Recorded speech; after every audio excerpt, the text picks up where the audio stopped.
स्वामी समर्थ. स्वामी महाराज तुमच्या मनातल्या सगळ्या इच्छा पूर्ण करो ही मी स्वामीच्यांनी प्रार्थना करते. आज मी तुम्हाला सांगणार आहे सगळ्या स्त्रियांसाठी आज खूप महत्वाची अशी गोष्ट तुम्हाला सांगणार आहे, ती म्हणजे आपल्या देवघरातली. देवघरात म्हणजे देवांची आंघोळ कशी घालावी, कशा पद्धतीने आपल्याला देवांची आंघोळ घालायची आहे. ह्या चुकीमुळे आपल्याला दोष लागतो आणि आपलं केलेलं जे पुण्य आहे, जे फळ आहे, त्याचं फळ आपल्याला मिळत नाही.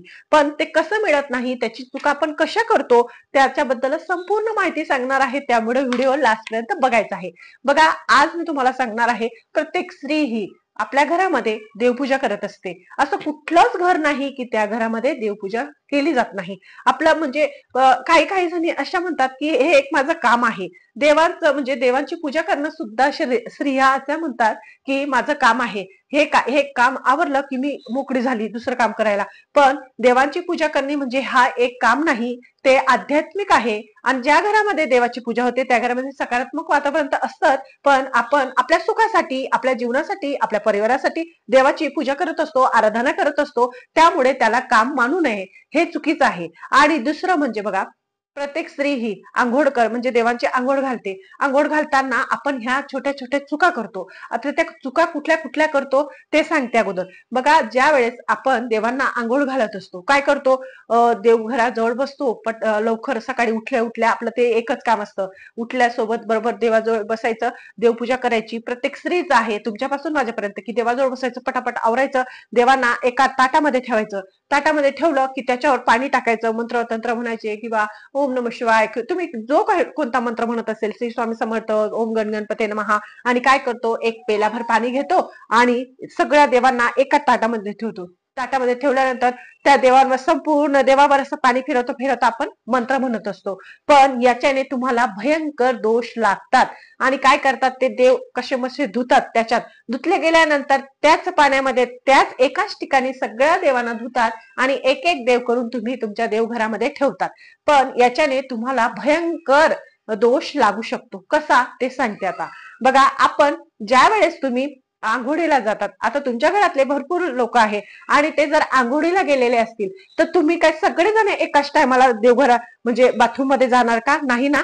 तसंच तसंच तुम्ही देवांना कशी अशी आंघोळ घालू शकतात, देवांना कसं असं आपण आंघोळ घालतो, तर आपण हीच चूक करतो. आपण खूप पारायण करतो, देवपूजा करतो, देवाची आराधना करत असतो, दुर्गा सप्तशती वाचत असतो, पारायणाला बसलेलो असतो, देवाचे मंत्र तंत्र संपूर्ण म्हणतो. पण आपण ह्या एकाच चुकीमुळे आपण हे संपूर्ण वाया घालवतो आणि आपल्याला त्याचं फळ प्राप्त होत नाही. आणि त्यावेळेस आपण सहज बोलून जातो की मी देवाचं एवढं करते, देवाची आराधना करते, देवाची पूजा करते, मंत्र तंत्र संपूर्ण म्हणते, तरी सुद्धा मला याचं फळ का मिळत नाही. तर हेच ते कारण आहे की आपण ज्या वेळेस देवाची पूजा करतो, देवांना आंघोळ घालतो, तर आपण ही चूक करतो.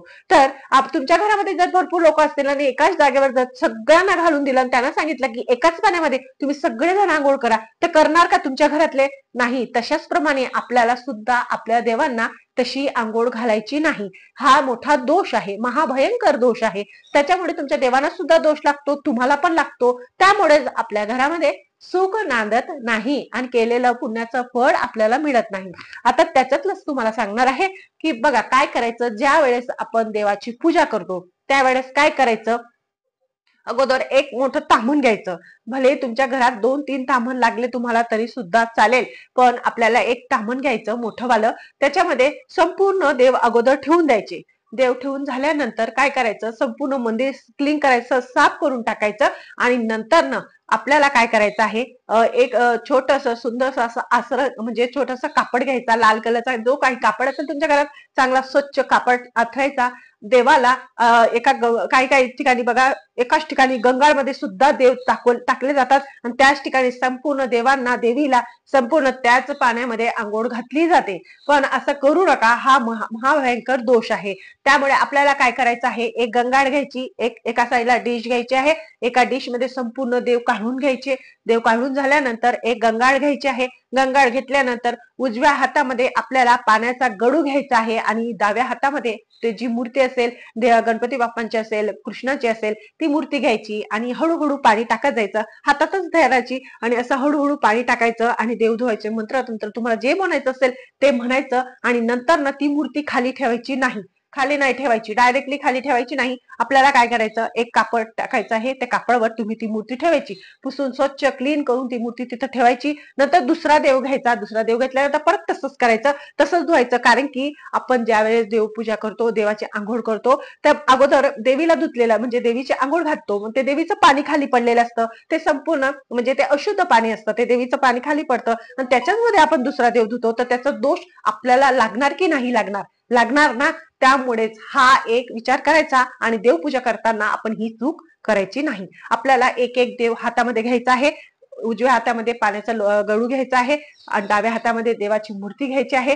हळूहळू हळू पाणी टाकायचं, धुवत जायचं, धुतल्या गेल्यानंतर स्वच्छ क्लीन करायचं आणि दुसऱ्या फडक्यावर स्वच्छ एका कापडावर आपल्याला ते देव ठेवायचे आहे. अशा प्रकारे संपूर्ण देवांची आंघोळ आपल्याला घालायची आहे. आता आपण काय करतो, ज्या वेळेस आपल्या घरामध्ये जे फोटो आहे बघा, जे फोटो आहेत आपल्या घरातले देवीचं आहे, आपल्या कुलदेवाचं आहे किंवा स्वामी समर्थ महाराजांचा आहे, तर आपण काय करतो, एकच मोठा कापड घेतो आणि त्या कापडमध्ये संपूर्ण फोटो पुसून टाकतो, पाणी लावतो आणि संपूर्ण फोटो पुसतो. हे सुद्धा चुकीचं आहे. तुमच्या घरातले लोक बघा, आता तुमच्या घरातले लोक असतील तर एकाच टावेलने सगळे लोक आंघोळ केल्यानंतर त्याच्याने अंग पुसतात का, तर नाही. आपण जर पुसत नाही, आपण जर तशी आंघोळ करत नाही, तर मग आपण आपल्या देवांना का तशी आंघोळ करायची, याच्याने आपल्याला दोष लागू शकतात. कारण की एकाच रुमालने आता कुणीच आंघोळ म्हणजे अंग पुसत नाही, तर आपण काय करतो, एकाच कापड घेतो, त्याच्याने मूर्त्या सुद्धा पुसतो आणि त्याच्याने आपले जे देवातले घरातले फोटो आहेत ते सुद्धा त्याच्यानेच पुसत असतो.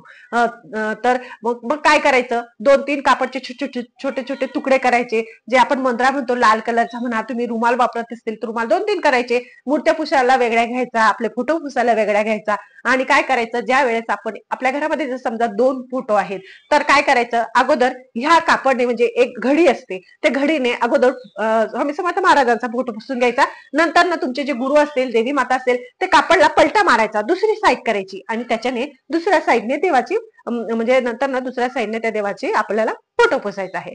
अशा प्रकारे आपल्याला देवपूजा करायची आहे. बघा, ह्या चुका करू नका. कारण की आपण जेवढं बी आपण पुण्य केलेलं असतं, देवपूजा केलेली असते, पारायण केलेली असतात, दुर्गसप्तशतीची कथा कोणी पारायण करतात, कोणी बघा हे खूप ग्रंथ वाचतात, पण त्याचं फळ आपल्याला मिळत नाही. मग आपण काय म्हणतो की देवाचं मी खूप करत असते, हे करते ते करते, तरी देव मला आळवा येत नाही, माझ्या संकटांचं निवारण करत नाही. कारण की तुमच्या देवांना जर दोष लागलेला आहे, तर देव तुमची मदत कशी करणार. कारण की देवालाच तुम्ही दोष लावून देतात, तर देव तुमच्या जे काम तुमच्या अडथळ्यांमध्ये, तुमच्या मुश्किलमध्ये किंवा तुम्हाला आलेल्या प्रॉब्लेम मध्ये देव तुमची मदत कशी करणार बरं, नाहीच करणार. कारण की त्यांना दोष लागलेला असतो आणि दोष लागलेले देव आपली मदत करत नाही. अजून एक सांगते, कधी पण आपले देवपूजा करण्याच्या अगोदर आपल्याला देवघरामध्ये एक दिवा प्रज्वलित करायचाच असतो, आपला जो घरातला दिवा आहे. कारण की अग्नीच्या साक्षीने आपल्याला सगळं करायचं असतं. अग्नीच्या साक्षीने केलेली जी पूजा असते ती देवापर्यंत पोहोचते,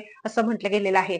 त्यामुळे आपल्याला काय करायचं आहे, आपल्या घरामध्ये आपण ज्यावेळेस पूजा करतो, तर अगोदर देव वगैरे धुण्याच्या अगोदर, देवांच्या आंघोळ करण्याच्या अगोदर, साफसफाई करण्याच्या अगोदर आपल्याला एक दिवा प्रज्वलित करून ठेवायचा आहे आणि मग नंतर आपल्या देवांना आंघोळ घालायची आहे. आणि मी जे आंघोळ तुम्हाला सांगितली तशाच प्रकारे तुम्हाला देवांना आंघोळ सुद्धा घालायची आहे. नंतर ना काय करायचं ते सांगते. आपल्या देवघरामध्ये नेहमी चेक करत जा. बघा, भरपूर जणांना पाठीचा त्रास असतो, डोळ्यांचा त्रास असतो. कशामुळे होतो, आपल्या घरातल्या लोकांना त्रास ते माहित आहे का तुम्हाला. आपल्या घरामध्ये जर आपल्या देवघरातली मूर्त्या असतात त्या चेक करायच्या, त्यात खंडित झालेल्या आहे की नाही, आपल्याला भंगती कशामुळे येते, आपल्याला पैसे का पडत नाही, आपले जे देव आहे त्यांना दिसतंय का, त्यांचं संपूर्ण गेलेलं असतं तरी आपण ते देव आपल्या देवघरामध्ये ठेवतो. तुटलेले फुटलेले देव सुद्धा आपण आपल्या देवाघरामध्ये ठेवतो. त्याच्याने आपल्याला भंगती येते म्हणजे दोष लागतो, आपल्या घरामध्ये दारिद्र्य सुद्धा निर्माण होतं. त्यामुळे नेहमी काय करायचं, आपल्या घरातले देव चेक करायचे. आपला बाळकृष्ण असेल, नंतर आपल्या देवीची मूर्ती असेल किंवा गणपती बाप्पांची मूर्ती असेल, त्यांच्या डोळ्यामध्ये काही गेलंय का, काळं साचलंय का, ते काळं जाऊ द्यायचं नाही, काळं काढून घ्यायचं, स्वच्छ क्लीन करायची ती मूर्ती. कधी पण गंध ज्या वेळेस आपण आपल्या देवांना लावतो, तर गंध लावताना सुद्धा एवढा मोठा गंध नका लावा, जो छोटासा गंध लावायचा. कारण की गंध लावल्यानंतर भरपूर घरांमध्ये मी बघितलं आहे, गंध लावला की तो देवांच्या डोळ्यामध्ये, नाकावर, तोंडापर्यंत संपूर्ण पसरतो. असं जर तुम्हाला कोणी हळदी कुंकू लावलं, कोणी टीका लावला आणि तुमच्या तर अशाच प्रकारे आपण आपल्याला कोणी टिळा लावला आणि टिळा लावलेला असताना आपल्या डोळ्यामध्ये गेला, आपल्या तोंडामध्ये गेला, आपल्या तोंडावर पसरला, आपल्याला किती राग येतो, भयंकर राग येतो. आपण त्याला मनातल्या मनात काहीतरी बोलत असतो. तसंच देवांना जर तुम्ही असा टिळा लावत असणार तर देवांचा दोष तुम्हाला लागणार. देव पण रागवत असतील, देवांना पण राग येत असेल तर असा परिणाम आपल्याला दोष लागतो आणि याचा महाभयंकर परिणाम आपल्याला दिसून येतो. आता एक गोष्ट म्हणजे अजून एक सांगते बघा, ज्या वेळेस आपण देवपूजा करतो त्यावेळेस आपल्याला दिवा प्रज्वलित करायचा असतो. संपूर्ण देव क्लीन झाल्यानंतर आपल्याला अग्नीला साक्षी मानून देवांची पूजा करायची असते. दुसरं म्हणजे बघा, कुठल्याही आपण ज्या वेळेस देवपूजा करत असतो, देवांची आंघोळ घालत असतो, त्यावेळेस आपण काय करतो, कुणाचा जर फोन आला, अर्जंट फोन आला, आपण काय करतो, फोन घेतो आणि त्याच्यावर बोलत बसतो. आपण ज्या वेळेस आपण बोलत असतो, आपण बोलता बोलता आपण देव साफ करत असतो, देवांची आंघोळ घालत असतो, तसेच देव ठेवत असतो. आपण बोलत असताना आपल्या तोंडातून कधीच चांगले शब्द निघत नाही, कारण की फोनवर बोलताना आपण कधीच चांगलं बोलत नाही. कधीतरी आपल्याला कोणाबद्दल तरी निंदा होते, कोणाबद्दल तरी वाईट बोललं जातं आणि तेच वाईट बोललेलं त्याचाच दोष आपल्या देवाला सुद्धा लागतोच, पण आपल्याला सुद्धा त्याचा दोष लागतो आणि आपण म्हणतो मी केलेलं फळ मला का मिळत नाही. तर हेच ते कारण आहे, कारण की आपण काही एवढी देव आत्मा नाही की आपण चांगलंच बोलणार, आपण काही साधू संत नाही की आपण आपल्या तोंडातून कधी चांगलंच निघणार. कधीतरी आपण सुद्धा एक माणूस आहोत आणि आपल्याला सुद्धा कुणाबद्दल तरी कधीतरी काहीतरी वाईट बोललं जातं. देवपूजा करताना भले तुम्ही नाही बोललात, पण कधीतरी कोणाचा फोन येतो आणि तुमच्या मनात नसताना सुद्धा तुमच्याने ते शब्द बोलले जातात, तर त्याचा सुद्धा दोष आपल्याला लागत असतो. भले तुम्हाला भरपूर प्रमाणात अडचण असेल फोनवर बोलणं, तर एका साईडला देवपूजा राहू द्यायची, एका साईडला जायचं, फोनवर बोलून घ्यायचं, नंतर ना यायचं, देवांची माफी मागायची आणि मग नंतर ना आपल्याला देवपूजा करायची आहे. तर अशा ह्या छोट्या छोट्या चुका आहे त्या आपल्याला करायचं नाही, कारण की ह्या ज्या चुका आपण करतो याचे भोग आपल्या परिवाराला, आपल्या कुटुंबाला, आपल्याला स्वतःला याचे परिणाम आपल्याला भोगावे लागतात. त्याचे दुष्परिणाम आपल्याला त्याचा त्रास होतो आणि देवाचं जे फळ आहे, देवाची जी पुण्य आहे, देवाचं जे आपण आराधना करतो, पूजा पाठ करतो, त्याचं फळ आपल्याला मिळत नाही. तर ह्या ज्या छोट्या छोट्या चुका आहेत त्या करू नका. बघा, नका करू. भले देवाची आराधना करताना, भले देवाचं नामस्मरण करताना कधी कुणाची निंदा करू नका, कधी कुणाबद्दल वाईट सुद्धा बोलू नका. देव काही म्हणत नाही की देव म्हणत नाही माझ्याजवळ बसूनच तुम्ही माझं एवढं आराधना करा, एवढं तेवढं करा, असं नाही. फक्त देवाचं नामस्मरण केलं, देवाच्या मनापासून नाव घेतलं तरी सुद्धा देव आपल्याला खूप चांगला आशीर्वाद प्राप्त करून देतात. तर ह्या ज्या चुका आहेत त्या आपल्या प्रत्येक स्त्रीने आपल्या घरामध्ये करू नका. आणि बघा, तुम्हाला बघा, ह्या जे सगळं झालं ते विसरून जायचं, जे झालं ते गेलं. पण आता याच्या पुढं जर तुम्ही हा व्हिडिओ बघत असणार तर याच्या पुढं आपल्याला आपल्या देवाची पूजा अशाच प्रकारे करायची आहे. त्यांना अशाच प्रकारे आपल्याला आंघोळ करायची आहे, त्यांची काळजी घ्यायची आहे. त्यांच्या डोळ्यामध्ये काही गेलं नाही का, त्यांचं काही मूर्ती खंडित झालेली आहे का, फोटो तुटलेला आहे का, घरामध्ये काही म्हणजे देवघरामध्ये अशा काही वस्तू ठेवलेल्या आहेत त्या तुटल्या फुटलेल्या आहेत का, ते व्यवस्थित चेक करायच्या, त्या विसर्जन करून टाकायच्या. तर ह्या ज्या छोट्या छोट्या गोष्टी आहेत त्या प्रत्येक घरातल्या स्त्रीने, महिलेने आपल्या घरातल्या ह्या छोट्या गोष्टी बघायच्या असतात, कारण ह्या ज्या छोट्या गोष्टी असतात ह्याच खूप मोठं आपला परिणाम करतात आणि याचे दुष्परिणाम आपल्याला दिसून येतात. माझं चॅनल तुम्हाला आवडत असेल तर लाईक करा, सबस्क्राईब करा, इतरांना सुद्धा पाठवा. श्री स्वामी समर्थ.